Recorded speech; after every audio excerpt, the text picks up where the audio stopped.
তারা কোরআনের ভুল ত্রুটি বের করার জন্য তারা লেগে পিঠে পড়েছে, কিন্তু যতই তারা কোরআন রিসার্চ করছে ততই তাদের ভুল ধরা পড়ছে, যতই তারা কোরআন রিসার্চ করছে ততই তাদের ভুল ধরা পড়ছে। মিস্টার গেরি মিলার, আফজাল কাকাদানের আমার আফজাল ভাই বক্তব্য দিচ্ছিলেন মানুষ সৃষ্টির রহস্য সম্পর্কে। মানুষ প্রথমে কি হয়, একটা বিন্দুতে থাকে, একটা মানে পানির মতো থাকে, তারপরে একটা মানে কি হয়, মানে রক্ত টুকরা তৈরি হয়। এইভাবে যে তৈরির কথাটা আছে, মিস্টার গেরি মিলার এই মানুষ সৃষ্টির রহস্যকে, এই কোরআনের আয়াতকে গবেষণা করতে করতে করতে করতে করতে করতে 20 বছর চলে গেল। 20 বছরের পর উনি কোরআনের কাছে মাথা নত করে ইসলাম কবুল করলেন। ও বাপজান কাকাজানের আমার, তাই আল্লাহ তাবারক ওয়া তাআলা বলছেন, কোরআনের কাছে তোমরা আত্মসমর্পণ করো। কোরআন এমন একটা বিধান, আল্লাহ রাব্বুল আলামিন বলছেন, যারা কোরআনের বিধান মেনে চলবে তারা পৃথিবীতে কোনোদিন লাঞ্ছিত হবে না, ঘৃণিত হবে না। তাদের সঙ্গে কোনোদিন কোন মুশরিক, কোন বিদিন, কোন শত্রুরা তাদের সঙ্গে বিজয়ী ডঙ্কা বাজাতে পারবে না। অতএব মুসলমান, আমাদের এখনো সময় আছে, আমরা কোরআন হাদিসের কাছে এসে মাথা নত করি। এ তথ্য অনেক আছে বাপজান কাকাজানের আমার, আসুন আর একটু এগিয়ে যাই। আমি যে কথাটা আপনাদের বলতে চাচ্ছিলাম, শোনাতে চাচ্ছিলাম, সূরা আল ইমরানের 96 নম্বর আয়াতটা প্রথমে তুলে ধরেছি। আল্লাহ তাবারক ওয়া তাআলা ইবাদত বন্দেগীর জন্য পৃথিবীতে মানুষের জন্য যে ঘরটি পৃথিবীবাসীদের বানিয়ে দিয়েছে সেটা হচ্ছে কাবা। আজ সারা বিশ্ব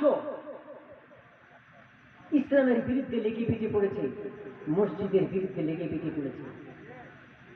আল্লাহ তাবারক ওয়া তাআলা সূরা আল বাকারার 144 নম্বর আয়াতে বলছেন, সূরা বাকারার 144 নম্বর আয়াতে আল্লাহ রাব্বুল আলামিন বলেন, ومن أظلم ممن منع مساجد الله أن يذكر فيها اسمه وسعى في خرابها। সূরা বাকারা 114 নম্বর। আল্লাহ রাব্বুল আলামিন বলেন, যারা আল্লাহর ঘর মসজিদের যারা বৃদ্ধাচরণ যারা করবে, আল্লাহর ঘর মসজিদের বৃদ্ধাচরণ যারা করল, যারা তুলে দেওয়ার জন্য, ভেঙে দেওয়ার জন্য ধ্বংসলীলা যারা চালাল, আল্লাহ রাব্বুল আলামিন বলছেন, তাদের থেকে পৃথিবীতে আর কে জালেম হতে পারে, তাদের থেকে পৃথিবীতে আর কে স্বৈরাচারী হতে পারে। ও বাপজান কাকাজানের আমার, আল্লাহ তাবারক ওয়া তাআলা বলছেন, এই আমার বান্দা বান্দীগণেরা, তোমরা শুনে দাও, শুনে দাও, আমি রাব্বুল আলামিন আমি তোমাদের ওয়াদা দিয়েছি, ওয়া'দাল্লাহু আল্লাযীনা আমানু মিনকুম ওয়া আমিলুস সালিহাতি লায়াস্তাখলিফান্নাহুম ফিল আরদ কামা ইসতাখলাফাল্লাযীনা মিন ক্বাবলিহিম। আল্লাহ রাব্বুল আলামিন বলেন, ওই সমস্ত মানুষদেরকে আমি জমিনের খলিফা বানাবো, তাদেরকে আমি নেতা বানাবো, তাদেরকে আমি রাষ্ট্রনায়ক বানাবো। যে সমস্ত মানুষেরা কোরআনকে বিশ্বাস করবে, ঈমান আনবে, আল্লাহ তাবারক ওয়া তাআলা বলেন, এই আমার বান্দা বান্দীগণেরা, তোমরা রাষ্ট্র চাও, তোমরা কি দেশের নেতা হতে চাও, দেশের কি শাসক হতে চাও, তবে একটা কাজ করতে তোমাদের হবে, কতক্ষণ পর্যন্ত তোমরা দেশের শাসক হতে পারবে না, রাষ্ট্রনায়ক হতে পারবে না, জমিনের তোমরা খলিফা হতে পারবে না, বাসস্থান গিরির অধিকার করতে পারবে না, যতক্ষণ পর্যন্ত আমি আল্লাহরে তোমরা বিশ্বাস না করবে। আল্লাহকে বিশ্বাস করতে হবে, আল্লাহর কোরআনের আইনকে মানতে হবে। ওয়া'দাল্লাহু আল্লাযীনা আমানু মিনকুম ওয়া আমিলুস সালিহাতি। আল্লাহ তাবারক ওয়া তাআলা বলেন, আমি ওয়াদা করি, যদি তোমরা আমার কোরআনকে প্রাধান্য দাও, আমার নবীকে যদি মানো, কোরআনের আইনকে যদি তোমরা ফলো করো, নিশ্চয়ই আমি তোমাদেরকে জমিনের খলিফা অর্থাৎ রাষ্ট্রনায়ক বানাবো, তোমাদের নেতা করব, তোমাদের এই হাতে থাকবে রাজ্য।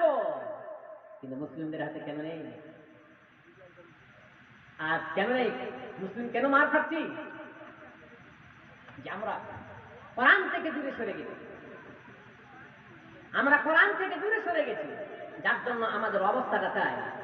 আল্লাহ তাবারক ওয়া তাআলা বলেন, ওয়ালাকাদ কাতাবনা ফিজ যাবুরি মিন বা'দিয যিকর আন্নাল আরযা ইয়ারিসুহা ইবাদিয়াস সালিহিন।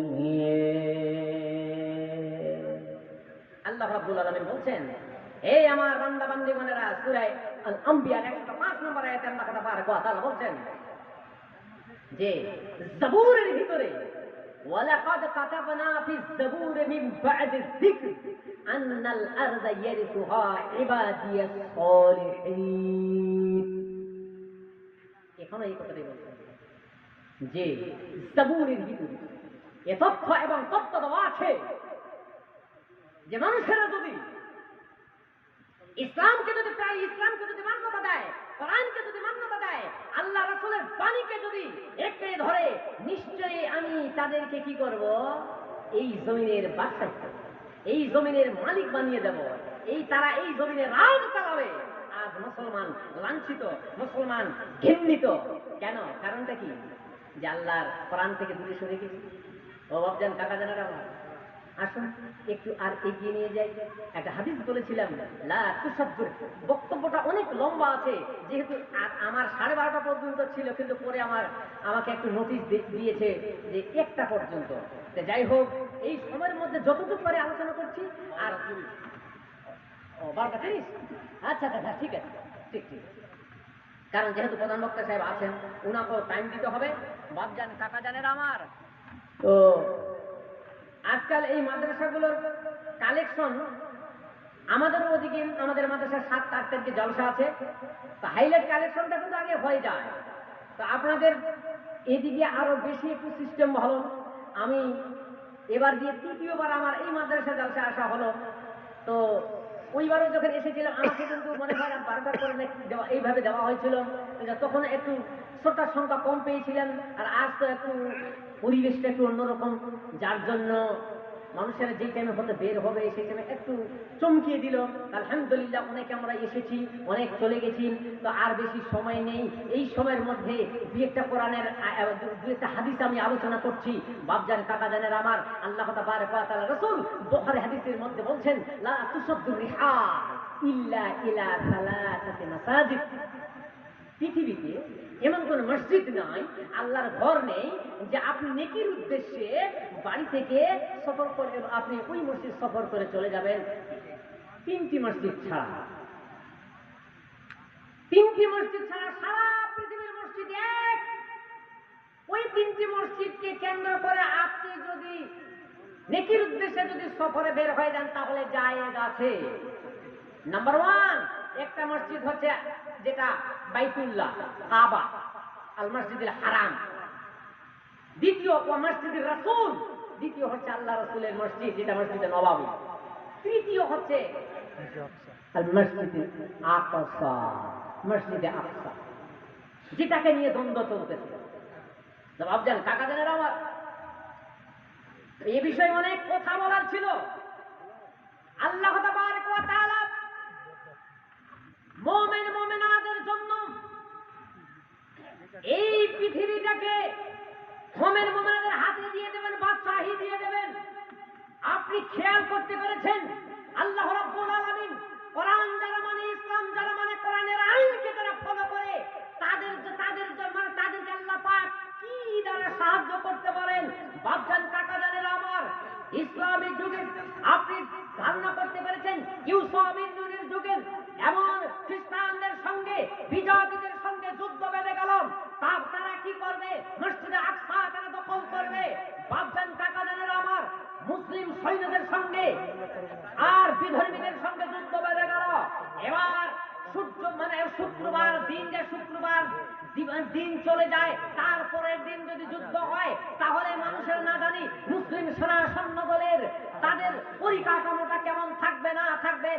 যার জন্য ইউসুফ বিন নূন দোয়া করছেন, পৃথিবীতে একদিনেই সূর্যকে আল্লাহ পাক স্তব্ধ করে দিয়েছিলেন, বন্ধ করে দিয়েছিলেন, যেটা ইউসুফ বিন নূন দোয়া করেছিলেন। আল্লাহ এবার উনি বলছেন, ইন্নাকা মামুরা ওয়া আনা মামুরুন। ইউসুফ বিন নূন বলছেন, এই সূর্য, তুমি আল্লাহর আদেশে আদিষ্ট এবং আমরা আল্লাহর আদেশে আদিষ্ট। আল্লাহুম্মা বিসা আলাইনা, আমি দোয়া করছি সূর্য তুমি থেমে যাও, তুমি থেমে যাও, তুমি থেমে যাও। আল্লাহ তাবারক ওয়া তাআলা আপনি এবার বলেন, এই সূর্য, দিনকে প্রচারের জন্য, ইসলামকে কায়েমে টিকিয়ে রাখার জন্য, কোরআনকে টিকিয়ে রাখার জন্য, বাইতুল্লাহকে টিকিয়ে রাখার জন্য, মসজিদুল আকসাকে টিকিয়ে রাখার জন্য, মুসলিমদের ঐতিহ্যকে টিকিয়ে রাখার জন্য আমার ইউসুফ বিন দোয়া করেছে যে সূর্য তুমি থেমে যাও। সূর্যকে থামিয়ে রেখেছিলেন, এরই নাম ঈমান।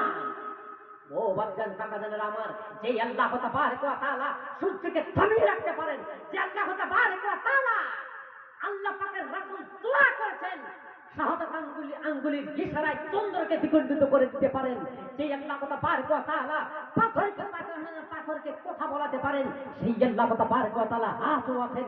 আল্লাহ তাবারক ওয়া তাআলা বলেন, ওয়া'দাল্লাহু আল্লাযীনা আমানু মিনকুম ওয়া আমিলুস সালিহাতি লা ইস্তাখলিফান্নাহুম ফিল আরদ কামা ইস্তাখলাফাল্লাযীনা মিন ক্বাবলিহিম। এই আমার বান্দা বান্দীগণেরা, যদি তোমরা ঈমানকে যদি পাকাপোক্ত করো, আমি আল্লাহর যদি বিশ্বাস করো, আমার নবীর তরিকাকে মেনে যদি তোমরা পৃথিবীতে জীবনযাপন করো, নিশ্চয়ই তোমাদের বিজয়ের পতাকা ডাক্কা পৃথিবীতে উড্ডীন হবে। নিশ্চয়ই বিজয়ের পতাকা উড্ডীন হবে, সারা পৃথিবীতে বরবাদ করে চলবে। বাপজান কাকাজান আমার, তাই আমি বলতে চাই, আজ আমরা মুসলমান, আমরা লাঞ্ছিত, আমরা ঘৃণিত। তার কারণ হচ্ছে আমরা কিন্তু ঈমান হারা হয়ে গেছি। আমরা আল্লাহর কোরআন এবং নবীর হাদিসকে মানে ছেড়ে দিয়েছি, যার জন্য আমাদের উপরে বিপদাপদ, আমাদের উপরে বিভিন্ন ধরনের লাঞ্ছনা বঞ্চনা চলে আসতেছে। আমি বলতে চাই, বাপজান কাকাজানেরা, এখনো সময় আছে, আমরা